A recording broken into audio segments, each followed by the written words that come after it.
Hi there. This is Rachel with Rosemary Painted Poetry. Thank you for joining me.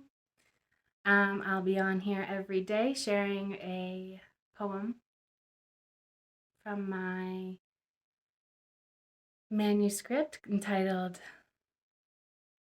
Honor to Our Survivors' Survival, Volume 1.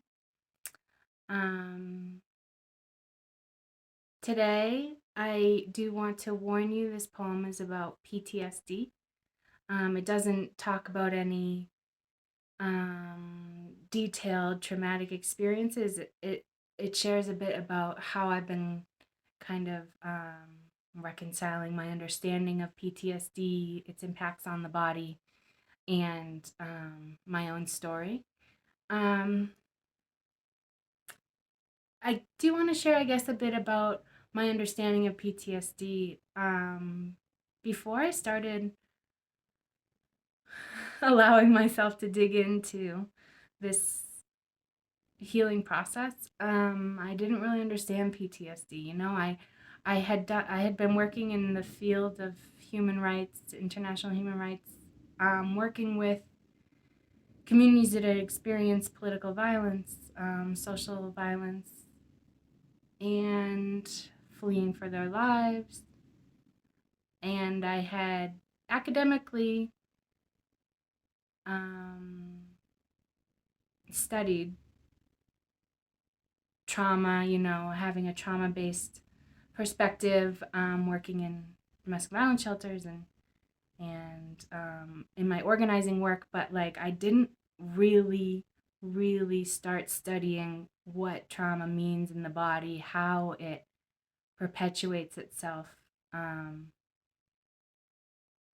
And so from my understanding of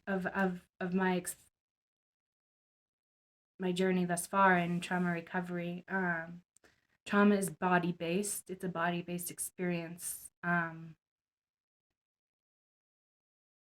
You can experience a traumatic event or chronic traumatic events and not develop PTSD,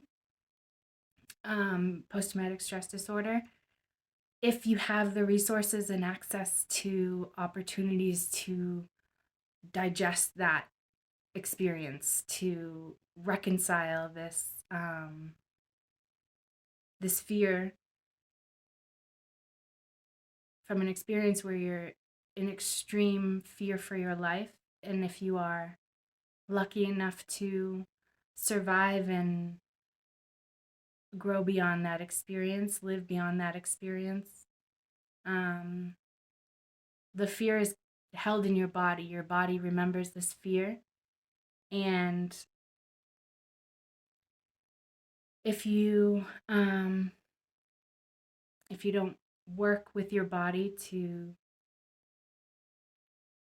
create safety inside your body, your this memory of this fear, your body recalibrates to the memory of this fear to anticipate this fear materializing again. So really it's a protection mechanism, but it starts to become maladaptive when you're no longer in an experience of extreme crisis and fear for your life, and you're in a physical place of safety, but internally it's still unsafe. So your mind keeps sending your body signals to prepare for flight, perhaps, or disassociation, or our muscular skeleton responses are held in tension, to prepare for what may come. But so I'm learning more about somatic practices to release this fear and to reconcile the energy of fear held in the body. This is not a great, it wasn't a great description or anything like this, and I'll leave links to some resources for folks on PTSD in the description. But yeah, so that's all to say that I'm in the beginning of my journey, really embodying and internalizing the learning about how to heal from trauma. And so this poem that I'm sharing today is called PTSD, and so that's why I kind of wanted to give you some background.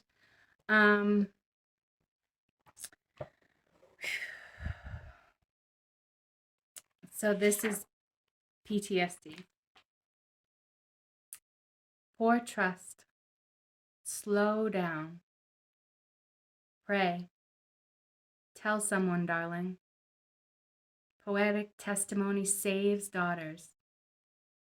Please try sensing danger. I was living fully triggered, constantly, body absorbing the reverberating shocks. They called it anxiety. Must be 9/11 making your breathing uneasy. No, it's my neighbor. Mind open, body relaxed. We suffered from greed, not scarcity. Start with a light releasing of control and practice gratitude for our abundance. I learned I know how to save myself. Been saving myself for many years and across eras. I saved my mind by muting my body. I didn't know a disassociation from your needs is hysteria. Now I savor the savior in my ease. No house, no marriage, no kids, no career. It's hard, and I often forget. But success looks differently for me. Did I take care of my body and my feelings today? Did I have compassion for myself? These are my concerns. Sometimes I feel pain fatigue, so I build care into my life, and I love you while you're living. Vibrations I once muted now flood in, good and bad and painful and expansive. Learning to feel what I'm pulled near, my desire is expressed to me through my meaningful connection. I've learned I know how to save myself. I saved myself for decades without knowing it, without telling her. I saved the girl's mind by muting her body, but I couldn't find balance. Now I savor the savior of my erotic temperance. Ooh, I took my life in my hands. By word and by work, I made destiny. Grasping too tightly, I'm scared to give up this grip till my hands fall and I bring care into my life. I'm saying that I'm worth it. That's just the responsible thing. I care for my wounds so I can learn to care for yours as well. Rest and healing. Release as if our pain is feather light. Thank you. I hope to see you tomorrow.